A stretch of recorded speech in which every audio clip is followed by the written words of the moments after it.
Good morning, here I am again with my van. I've just finished sorting out the interior, well the seats anyway. New ones I got from an Astra H DESIGN, and I picked those up obviously, and I've installed them. Thanks partially to my friend Mike from Ace Mobile, because the bolts in that passenger seat, the old one, they were so rounded they'd make a flat earther cringe. But anyway, I've also taken out the old dog guard so the seats can go forward, and back a bit easier now. It's so much more comfortable and quite a bit more sleek.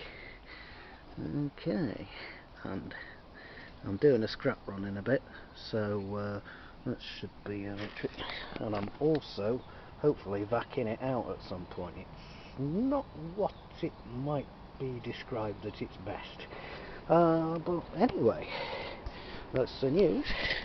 Hope you like it, and I'll see you in the next one.